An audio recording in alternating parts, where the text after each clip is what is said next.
Broadcasting live from the Newsmax studio in New York City, here is Steve Malzberg. In the 50s and the early 60s, people would farm rides.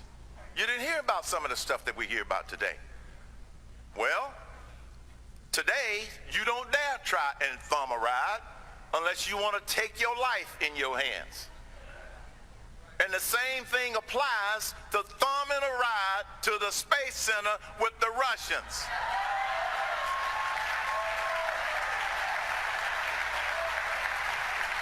I have a breaking news announcement that may not have penetrated the intelligence and the brains of the people in charge yet. The Russians are not our friends. All right, you go, Herman Cain, and we welcome in Herman Cain. Hey, Herman. Hello, Steve. How are you? You brought the house down at the RLC. You know, it's amazing what happens when you tell people the truth and you tell it like it is.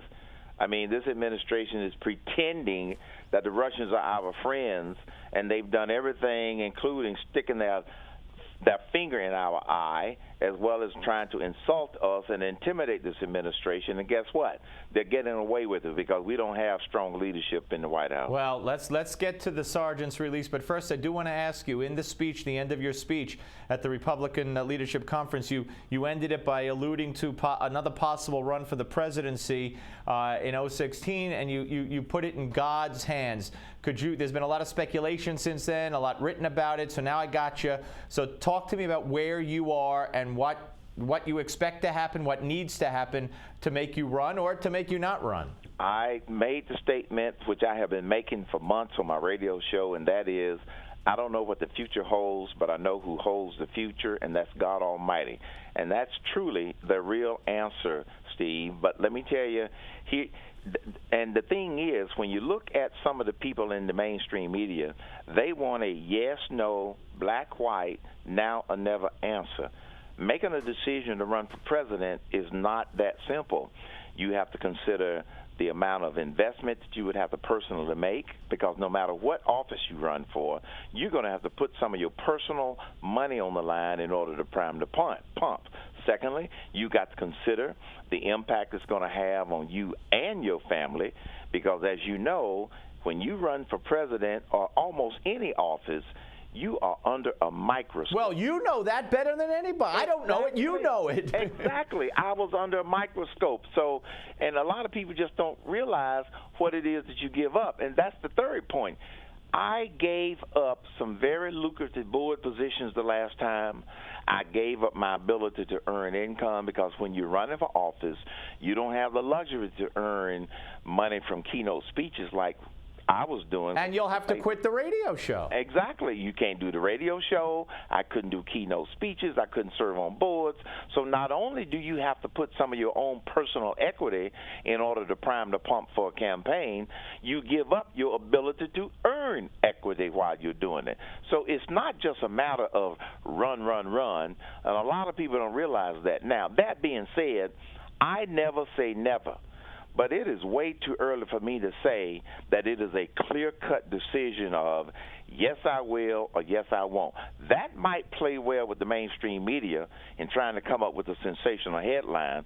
But they're not looking at it the way that I look at it, and I'm not trying to please the mainstream. No, and you know what they're saying in the Washington Post and others. They're saying, look, you've been through the ringer. I don't know how maybe I should ask you how you would handle the media if they tried to do what they did to you the last time.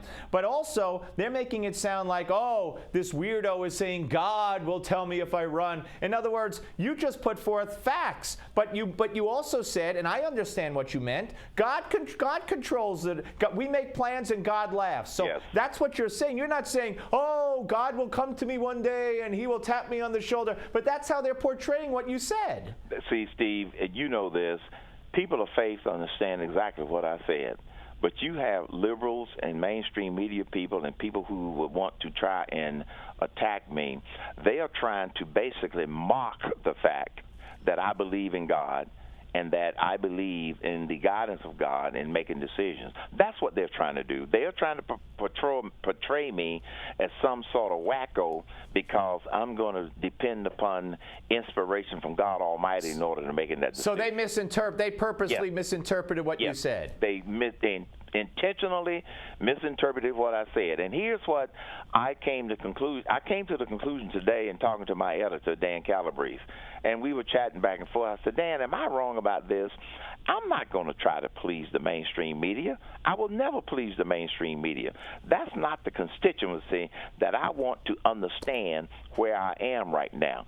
People of faith, people who listen to my radio show, people who want to hear the truth and the facts, those are the people that understand exactly where I'm coming from. So I'm not going to try and kowtow to a mainstream media that's looking for a reason to try to attack me and demagogue. Well, good for you, because what I heard you say was financial obligations and considerations and family are the two most important factors in your decision. That's what I took away from this. Absolutely. And that's very, very well said. All right, now let me ask you about. You talk about, we started with the lack of leadership, but let me talk about since you made that rousing speech, we now have the revelation that the soldier, the Sergeant Bergdahl, was released. Yes. But we traded 5. Even John McCain, who was a prisoner of war himself, said we traded the 5 hardcore Taliban leaders back to the Taliban.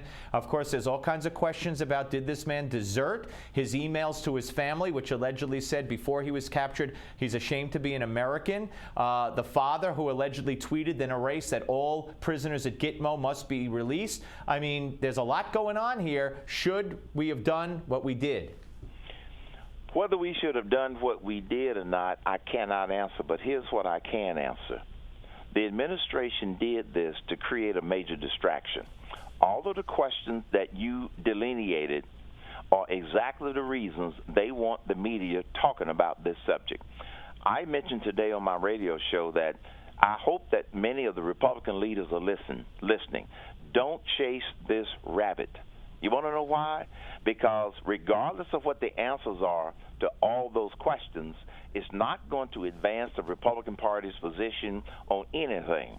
I think that the Republican Party should determine the legality of what the president and the administration did, but they should not make this a major item that they, along with the mainstream media, are going to chase for 2 weeks in order to get away from the Obamacare disaster, the IRS scandal, the EPA assault that they're trying to bring onto the coal industry.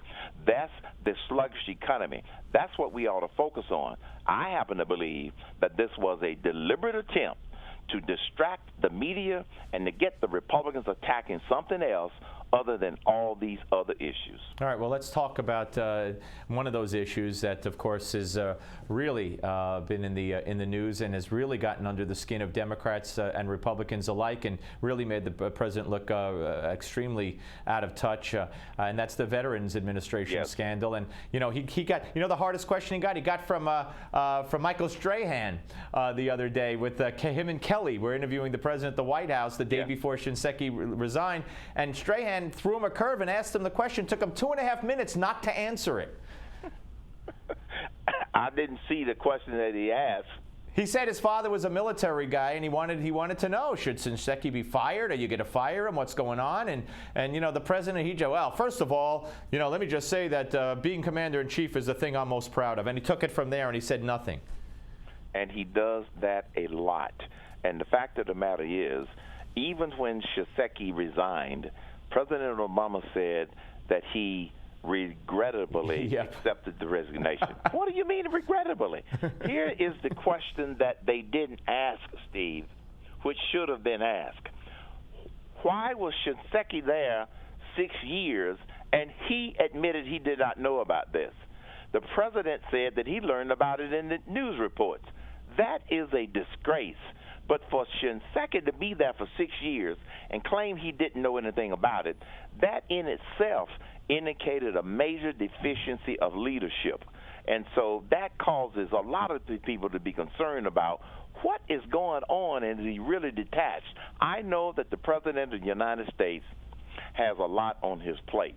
But if the President of the United States has the right kind of leadership, the right kind of management and surrounds himself with the right kind of people, guess what? The president won't have to continue to say, I heard about it on the news, and he won't have to continue to hope people resign in order to make it look like that he's doing something about the problem. Shisekedi resigning doesn't solve the problem. That's just one indication of some changes that needed to be made. Right, and you think he would have claimed credit for that and said, I asked for the resignation, like you said. Instead, he said, and I said the same thing on the show the other day when it happened, instead he said, oh, I didn't want to do it, but he made me do it. I mean, this guy can't be the leader on anything. Anyway, Herman, always great to talk to you, sir. Thank you very much. My pleasure, Steve. Take Anytime. Care. Thank you. Herman Cain, ladies and gentlemen, here on the Steve Malzberg Show. You know, it's just the headlines. You know, he said God is the ultimate, you know, decider. I believe that. So they're making him sound like, oh, God, Herman Cain says God will determine if he runs for president. Well, you just heard Herman Cain say financial considerations, you know, money, his wife, his family, and by the way, God will determine it. We're coming back. Give me 5 next.